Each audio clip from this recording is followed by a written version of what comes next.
नमस्कार, मी दत्तात्रय परोळकर. आपण आज उभे आहोत शंकर बाबा या मठामध्ये.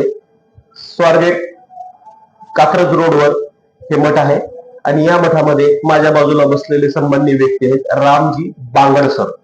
हे आहेत रक्ताचे नाते या संस्थेचे सर्वेसर्वा आहेत आणि त्यांच्याकडून आपण आज जाणून घेणार आहोत की रक्तदान करण्याचे काय फायदे आहेत आणि रक्तदान कसं केलं जाईल, त्यांचे काय आयडिया वापरतात ते पण आम्ही जाणून घेणार आहोत. सर नमस्कार, आपलं हार्दिक स्वागत. आपण आमच्या दर्शक मित्रांना सांगावं की आपण रक्तदानाची ही जी चळवळ मोहीम चालू केलेली आहे त्याच्याबद्दल थोडक्यात सांग. मित्रांनो, रक्तदान हे इतकं साधं काम आहे. केवळ तुमची 10 मिनिटं दिली ना तर 4 लोकांचे जीव वाचतात.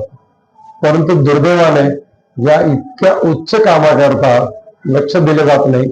आता आपण ज्या मठामध्ये आहोत, शंकर महाराज मठ, तिथले 63वे शिबिर आहे.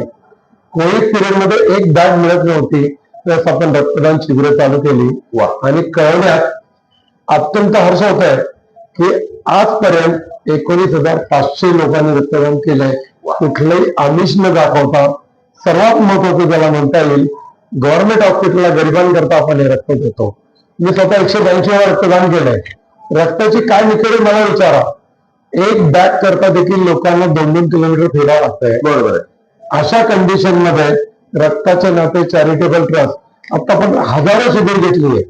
एकही रविवार असं जात नाही की आपण रक्तदान शिबिर घेतलं नाही. बरं, तुम्हाला जर या सगळ्या गोष्टी चांगल्या अर्थाने पुढच्या पिढीला काही द्यायचं असेल तर माझ्या घरातलं आताच आमचे डॉक्टर उत्कर्ष म्हणून जावई आहेत, त्यांचं 47 रक्तदान झालंय. बरोबर, मी आता पाहिलं. फॅमिलीचं रक्तदान झालंय 320. किती गरज आहे? भारतात दरवर्षी 1 कोटी बॅग लागतात. भारतातल्या ऍव्हरेज 1% लोकांनी रक्तदान केलं ना तरी देखील आपण जगाला रक्त देऊ शकू अशी परिस्थिती आहे. दुर्दैव असं की मला काय करायचं त्याचं की मला त्रास होईल का, पण स्वतःच्या नातेवाईकाला जेव्हा गरज पडते, कोणाला तरी हार्ट अटॅक येतो, कोणाला तरी थॅलेसेमिया असतो आणि ऑर्गन ट्रान्सप्लांट असेल, त्यावेळेस गरज पडते की रक्ताच्या नातेला दादा फोन येतात. मित्रांनो, जागरूक व्हा. लातूर सारख्या ठिकाणी पण रक्ताचा तुटवडा आहे 100%. इव्हन युरोपात अमेरिकेत देखील रक्ताचा तुटवडा आहे. हे बदलायचं असेल तर आपल्याला सगळ्यांनी पुढे आलं पाहिजे. मी जर वर्ष 70 असा ठणठणीत राहू शकतो रक्तदानाने. सायन्स असं सांगतं गुगल बाबा, जे लोक नियमित रक्तदान करतात तेव्हा कुठलाही सिव्हिअर अटॅक, कॅन्सर किंवा कुठलाही विकार होत नाही. याचं एकमेव कारण असं तुमचं ब्लड हे रिफ्रेश होत असतं. एरवी तुम्ही नाही रक्तदान केलं तरी देखील हिमोग्लोबिनचं प्रमाण वाढून अटॅक याची शक्यता असते. हिमोग्लोबिन कमी होण्याकरता एकच इलाज, रक्तदान करा. आणि सगळ्यात महत्वाची गोष्ट, 3 महिन्यांनी या पेशी आपण बाहेर टाकूनच देतो. लोकांच्या कामाला येतील तर का देऊ नये? कारण तुमच्या रक्तदानाने 4 जीव कमीत कमी वाचतात. मित्रांनो, कळकळीची विनंती करतो, पुढे या, रक्तदान करा.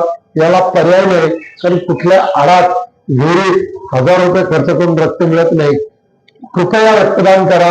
प्रकाश साहेबांनी ज्या पद्धतीने या रक्तदानाला पुढे आणलंय, मला खूप आनंद वाटला की लातूर सारख्या ठिकाणी त्यांनी 500 लोकांचं रक्तदान घेतलंय. मित्रांनो, यांना पाठीशी राहा.